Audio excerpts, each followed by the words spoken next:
ओम श्री लक्ष्म्यै नमः। मैं पिछले वीडियो में जो यंत्र आदि से संबंधित है उसमें मैंने यह बताया है कि कैसे लोग यंत्रों को अंधविश्वास, पाखंड और ढकोसला कहते हैं।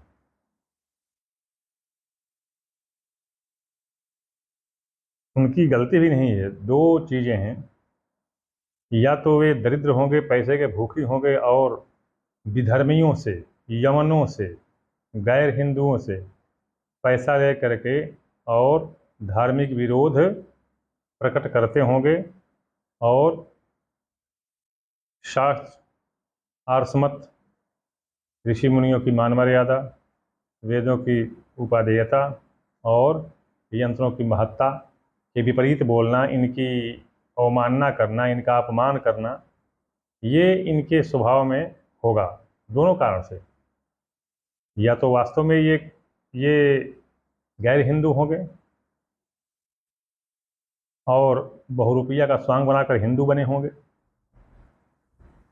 और नहीं तो पैसा लेकर के और हिंदू धर्म का अपमान कर रहे होंगे, प्रचार कर रहे होंगे विरोध में। यही दो हो सकता है। तो इसके संबंध में मैं पिछले वीडियो में देखें आपको मैं बताया हूँ कि आज के वैज्ञानिक तथ्य पर मैंने बताया है, आज के वैज्ञानिक तथ्य पर मैंने बताया है कि ये यंत्र कैसे काम करते हैं। चाहे वो कवच जो बनाए जाते हैं वो कैसे काम करते हैं, मैं इस पर बताया हूँ वैज्ञानिक विधि से। आप उसको पीछे देखें। मैं यहाँ पर श्री यंत्र के बारे में बता रहा हूँ। श्री यंत्र यंत्रों का अधिपति कहा जाता है। सर्वश्रेष्ठ यंत्र है यह। इस यंत्र में दोनों ऐश्वर्य और धन दोनों कर्षण करने की, खींचने की बहुत बड़ी क्षमता होती है। जिस घर में भी ये श्री यंत्र रहता है उस घर में धन धान्य की निरंतर वृद्धि होती है, सुख संसाधनों की वृद्धि होती है, ऐश्वर्य यश कीर्ति में उन्नति होती है, रोग व्याधि से छुटकारा मिलता है। कहने का तात्पर्य ये कि ये बहुप्रतिभा से युक्त एक महायंत्र है। एक चीज मैं इस संबंध में आपको बता दूं कि अज्ञानतावश, आलस्यवश, या जैसे भी कह सकते हैं, श्रम से विमुख होने के कारण लोगों ने जो कागज पर या तांबे के पत्र पर या भोजपत्र पर श्री यंत्र बना दिए जाते हैं, कहे जाते हैं कि ये श्री यंत्र है। वास्तव में वो श्री यंत्र है नहीं। पूजा करने के लिए वो यंत्र श्री यंत्र नहीं है। मैं आपको इस संबंध में बता दूं कि जैसे कोई रियल इस्टेट का धंधा करने वाला जो प्लाट बेचता होगा जमीन खरीद खरीद करके, तो लोग उसमें प्लाट खरीदते हैं, भूमि का टुकड़ा खरीदते हैं घर बनवाने के लिए। तो घर बनवाने से पहले क्या करते हैं कि वो किसी आर्किटेक्ट से, नक्शा बनाने वाले से वो संपर्क करके और अपने अनुरूप घर का नक्शा बनवाते हैं।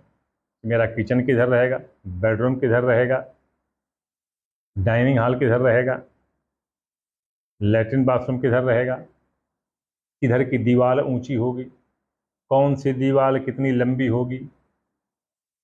तो ये सब वो एक कागज पर वो रेखा चित्र बना करके और आर्किटेक्ट दे देता है।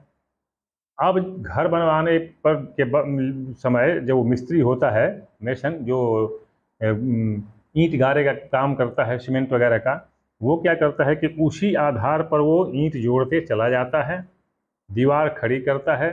जिधर बेडरूम होता है बेडरूम, जिधर किचन होता है किचन, इस तरह से वो उसी पर दीवार खड़ा करते चला जाता है। तो जो पेपर पर, ताम्रपत्र पर, भोजपत्र पर जो श्रीयंत्र बने हैं वो क्या हैं? वो नक्शा हैं, मानचित्र है, रेखा है, जो आर्किटेक्ट द्वारा बनाया गया वो नक्शा है, मानचित्र है। और उसी के आधार पर इधर इसका आयत है, इधर अक्ष है, इधर मेरु का आधार है। ये सब ये लक्ष्मी के पायत किधर होंगे, कितने होंगे, किस दिशा में मेरु के आधार का उदय होगा, इस तरह से उसमें वो बनाया होता है। अक्ष किधर होगा, सारायण किधर होगा,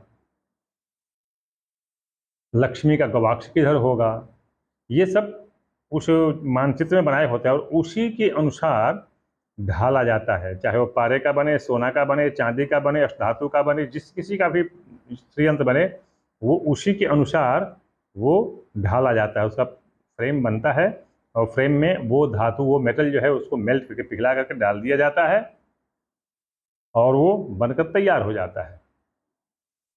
तो जो बनकर तैयार होता है वो ही यंत्र यंत्र है, उसी की पूजा होनी चाहिए और उसी से कोई लाभ आप ले सकते।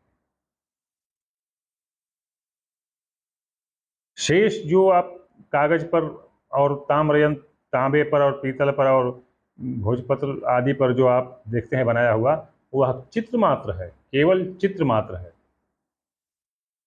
जैसे कैलेंडर होता है, कैलेंडर में किसी देवी देवता का फोटो होता है और एक मंदिर में मूर्ति होती है, वही अंतर आप समझ लीजिए कि वो कैलेंडर पर बनी हुई मूर्ति है, चित्र, और एक स्थापित प्राण प्रतिष्ठित मूर्ति है, यही अंतर है। उसमें जो बना हुआ है आपके पेपर पर और जो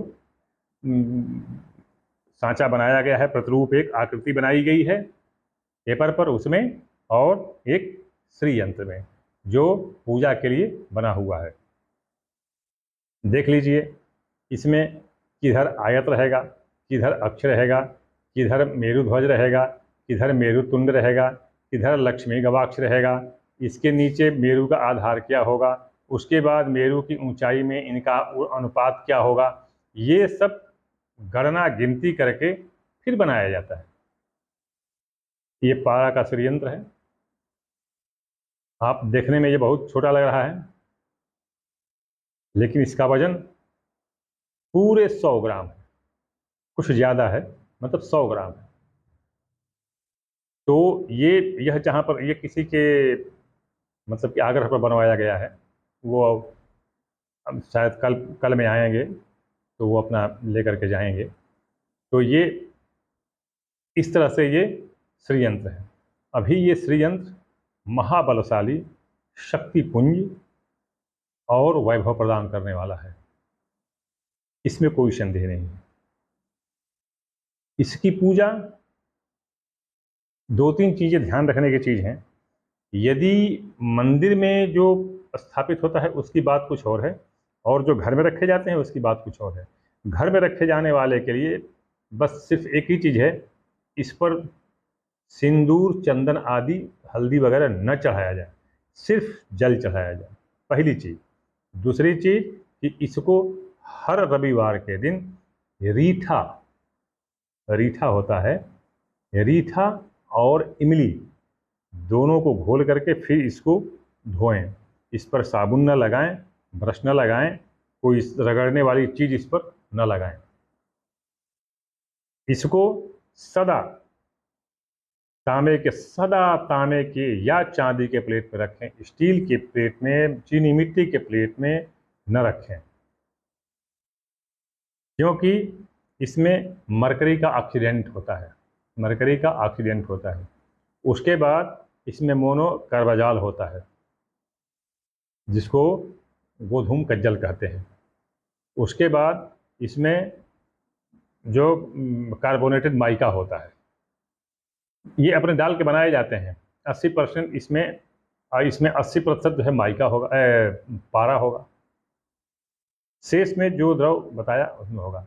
अब इसमें क्या करते हैं कि जो सक्षम होते हैं आर्थिक रूप से, वो इसमें रौप्य भस्म, वज्र भस्म, वैकांत भस्म मिलवा देते हैं। उससे इसकी महत्ता और बढ़ जाती है, क्योंकि तब इसके विकिरण की क्षमता 1000 गुना बढ़ जाती है, 1000 गुना बढ़ जाती है।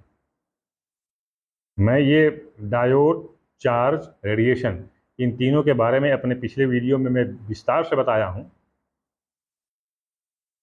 उसको आप देखें। मैं इसके बारे में जो पेज पर लिख कर दूंगा आपको, इसमें अपने पेज पर भी इसके बारे में लिख रहा हूँ और उसमें इस वीडियो को लिंक करूँगा। तो उसमें मैं उस वीडियो का जिसमें मैंने यंत्रों के बारे में बताया उसको लिंक करूँगा, मैं उसको आप देखिएगा। पेज पर भी मैं इसका वर्णन दे रहा हूँ। तो ये यंत्र है, इसमें आकर्षण की क्षमता देखिए। सबसे पहली चीज़ है ये धन संपदा का आकर्षण। ये कर्षण करता है, खींच करके लाता है, धन संपदा को जबरदस्ती खींच करके लाता है। क्योंकि इसमें से जो कार्बोनेटेड ऑक्सीडेंट निकलते हैं मरकरी के, वो तरंगित रूप से जाते हैं और उन तत्वों को अपने अंदर घुला करके और आपके पास प्रकट करते हैं। सोना हो, चांदी हो, हीरा जवाहरात हो, अन्न धन हो, जो भी हो, संपदा, अतुलित क्षमता होती है इसमें। अब उसमें थोड़ी थोड़ी कम क्षमता कैसे होती है कि पारा मिले ही नहीं, केवल वो अपना अभ्रक का या पत्थर का किसी का या किसी इसमें और चीज़ मिला करके बना दिया जाए, पारा हो ही नहीं, तो वो उसकी क्षमता बहुत कम हो जाती है। देखिए, इस आकृति में क्षमता तो है, अब उसमें विकिरण वाली कौन सी धातु, कौन सा तत्व उसमें मिलाते हैं जिसकी क्षमता ज़्यादा हो, वो आपके ऊपर निर्भर है। तो सर्वोत्तम पारा होता है। सोना चांदी महंगा जरूर है, लेकिन सर्वोत्तम पारा होता है। विकिरण की क्षमता सबसे ज़्यादा वैक्रांत में होती है, भस्म में, लेकिन वैक्रांत भस्म मैंने नहीं बनाया है, क्योंकि मेरी क्षमता नहीं है कि वैक्रांत भस्म मैं खरीद सकूं, और न ही किसी को कहता हूं। बता देता हूं, जिसको अगर होता है तो बनवाएगा, नहीं बनवाएगा। वैक्रांत शेष में जो भी क्षमता होती है उससे ज़्यादा क्षमता पारा में होती है। पारे, ये यंत्रों की महत्ता कितनी है, इसमें कर्षण क्षमता कितनी होती है, पुराणों में तो कहा ही है, शास्त्रों में भी कहा है, ऋषि मुनि भी इसकी भूरी भूरी प्रशंसा किए हैं। लेकिन कर्षण के बारे में मैं एक आपको प्रत्यक्ष आज वर्तमान का उदाहरण दूं, जिसको विज्ञान भी मान करके हैरान है, परेशान है। उसके पीछे खोज में लोग लगे हैं, सिर पटक रहे हैं कि उसकी तह तक जाया जाए।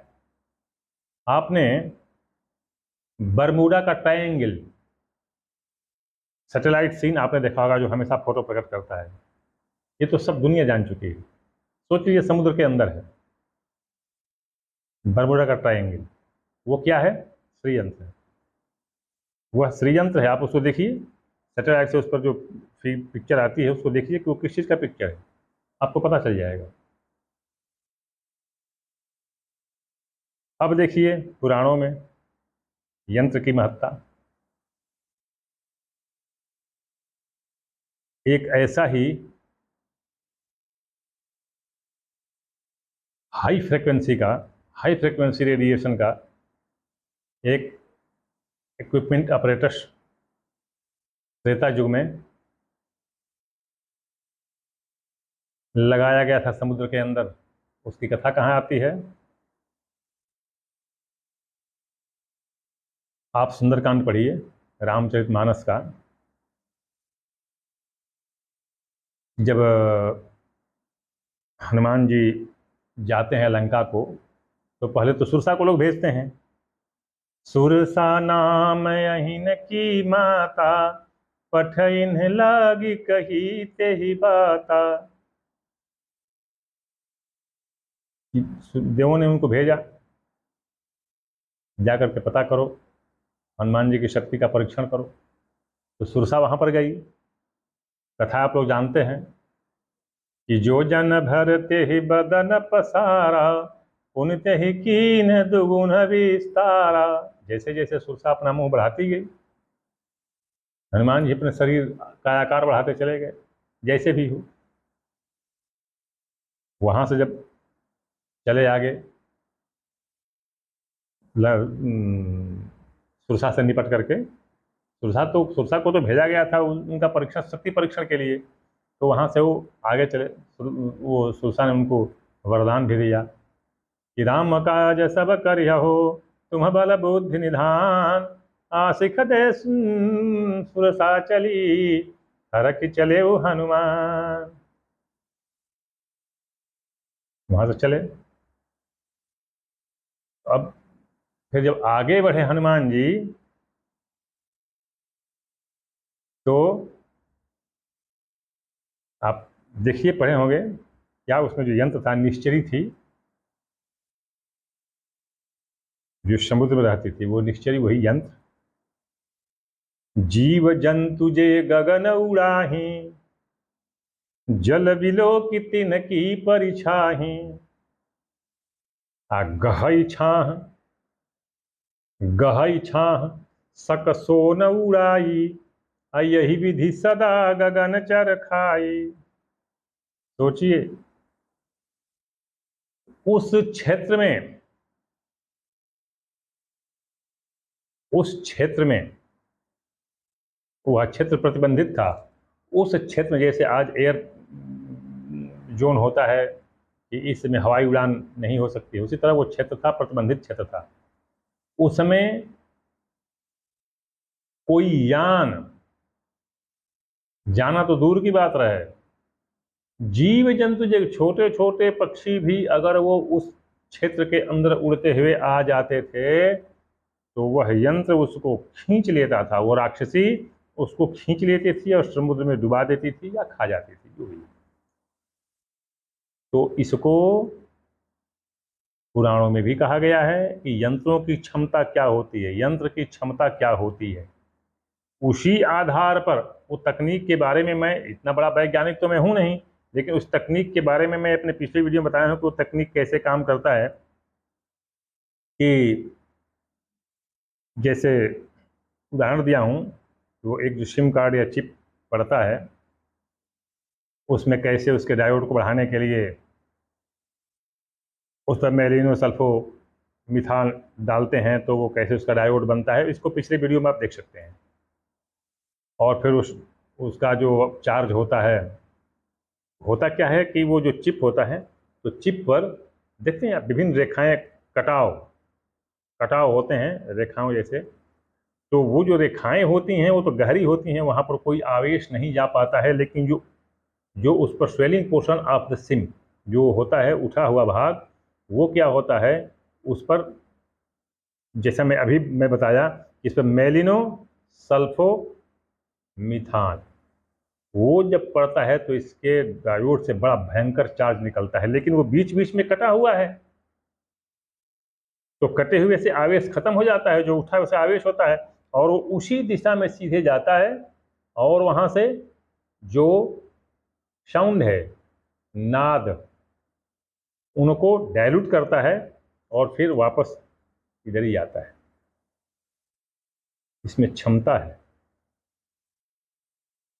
ये जिस तरह से ठोस द्रव गैस, एक बर्फ ठोस होता है, गलाइए पानी बनता है, उसको उड़ा दीजिए भाप बन जाता है, फिर भाप बन के फिर पानी बनता है।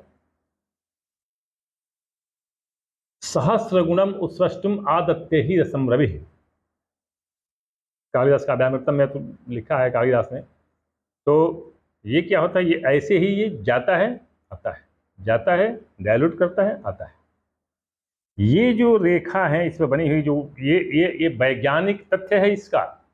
ये इसका प्राचीन ऋषि महर्षि जो थे, बहुत बड़े वैज्ञानिक हुआ करते थे, देवी देवता थे, उनका तो पूछना ही नहीं है कि कितना विज्ञान तो उन्हीं के द्वारा निकला है।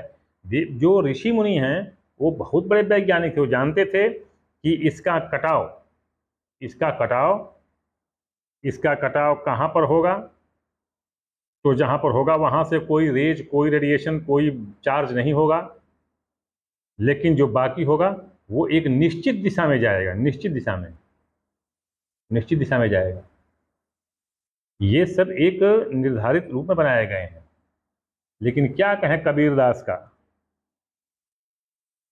कबीरदास शिवलिंग के बारे में कहे हैं कि पाहन पूजे हर मिले तो मैं पूजूं पहाड़, भैया जी, पाहन वो बनाया गया है, वो उसमें कोई वैज्ञानिक तरतीब है, टेक्निक है, इस हिसाब से उसको बनाया जाता है। पत्थर की पूजा नहीं की जाती है, उसमें कोई तकनीक है कि यहाँ पर अगर कटान नहीं होगा तो उसकी किरणें ऐसे ही बिखरती चली जाएंगी, लेकिन इसको काट देंगे जगह जगह से तो केवल जो उठे हुए भाग हैं उससे एक निर्दिष्ट दिशा में किरण जाएगी, और जो खाली भाग है वो वापसी के बाद अवशोषण करेंगी, अवशोषण करेंगी। तो इसमें इसमें जो है ना, ये तकनीक है, इसमें टेक्निक भरी गई है। ऐसे नहीं ये सौंदर्य प्रसाधन के रूप में एक फूल बना दिया गया घर के सजाने के लिए, जी नहीं, ऐसा नहीं है। सजाता तो एक घर है, श्रीयंत्र घर तो सजाता है, धन धान्य से, ऐश्वर्य से, सुख संपदा से सजाता है। तो ये आपका श्रीयंत्र है। इसके बारे में मैं और विशद विवरण मैं फेसबुक पर डाल करके और उसमें इस वीडियो का लिंक मैं लिंक करूँगा, तो उसमें विशेष विवरण पढ़ सकते हैं। चीन एक राज्य का मैंने बताया है कि चीन में एक जगह है, ये देखिए सिम हुआ, मेमोरी कार्ड हुआ, चाइनीज लैपटॉप हुआ, चाइनीज मोबाइल हुआ, ये सब चाइनीज क्यों माने जाते हैं, क्यों टेक्निक वहाँ की उन्नत मानी जाती है, और वहाँ की टेक्निक उन्नत मानी जाती है, और वहाँ का जादू टोना नजर गुजर ये सब जितने भी हैं जिनको आप भ्रम कहते हैं, पाखंड कहते हैं, ये भी वहीं पर होता है। फेंग शुई कहाँ का है, चाइना का है। यांगत्से कियांग नदी के किनारे जो शांगचू नाम का जगह है, वहाँ पर यही सब बनते हैं, और उन्हीं की नकल वैज्ञानिक लोग करते हैं, उस पर रिसर्च करके कुछ नई अपना बनाते हैं, जो उसको आधुनिक विज्ञान के नाम से कुछ और जाना जाता है। आप जानते हैं कि हाइड्रोजन पेरोक्साइड किस काम में आता है, वो घाव धोने के काम में आता है। वो विषाणुग्न है, विषाणु कीटाणु मारता है। हाइड्रोजन पेरोक्साइड कान भी धोने के काम में लोग लाते हैं, डॉक्टर लोग। हाइड्रोजन पेरोक्साइड पानी क्या है, वही तो है हाइड्रोजन पेरोक्साइड। तो क्यों कहा गया है कि ग्रहण के समय में या पर्व के समय में स्नान करो उसमें, जल में, क्यों कहा गया है? वो बहुत बड़ा विषाणुघ्न है, शरीर के हर एक विषैले कीटाणुओं को मार देता है। तो हमारे जो प्राचीन ऋषि मुनि थे बहुत बड़े वैज्ञानिक थे। विज्ञान तो उनके लेश मात्र का भी, ज्ञान का लेश मात्र भी नहीं था, विज्ञान वो कुछ नहीं। तो ये यंत्र जो है बनाया उन्होंने, इसके पीछे बहुत बड़ा कारण है, और इसमें महान क्षमता छिपी हुई है, बहुत बड़ी क्षमता छिपी हुई है, बहुत बड़ी क्षमता छिपी हुई है। दरिद्रता नाशक तो ये पहला प्रधान है, ऐश्वर्य देने वाला दूसरा है, व्याध नाशन के लिए यह तीसरा है। तीन तो इसमें महान गुण है। अब इसको अगर रखते हैं घर में तो थोड़ा सा इसके अनुशासनात्मक कार्रवाई तो करना ही होगा। भाई मिट्टी के प्लेट में और स्टील के प्लेट में न रखें इसको। इस पर सिंदूर हल्दी चंदन वगैरह न चढ़ाएं। सिंदूर हल्दी चंदन शहद वगैरह न चढ़ाएं। जल सिर्फ चढ़ाएं, फूल चढ़ा सकते हैं, जल सिर्फ चढ़ाएं, क्योंकि ये मरकरी का एक्सीडेंट होता है, तत्काल इसमें मोर्चा जंग वगैरह चाहे मैल जम जाती है, और जो ही मैल जमेगी प्रकाश का निकलना बंद हो जाएगा, फिर ये एक खिलौना बनकर रह जाएगा, कोई काम नहीं करेगा ये। इसको इतना साफ रखिए कि ये हमेशा अपने किरणों का आदान प्रदान अब हर एक दिशाओं में अपनी किरणों को भेजता रहे, और वहाँ से कुछ न कुछ खींच करके और आपके पास लाता रहे। तो इसको साफ रखिए। साफ रखने के लिए किसी चीज़ से रगड़िए मत, साबुन सोडा या और कोई केमिकल पाउडर मत डालिए इसमें। इसको सिर्फ रीठा, मैं बताया हूँ पहले भी कि इसमें रीठा का जल और इमली इमली इमली का पानी,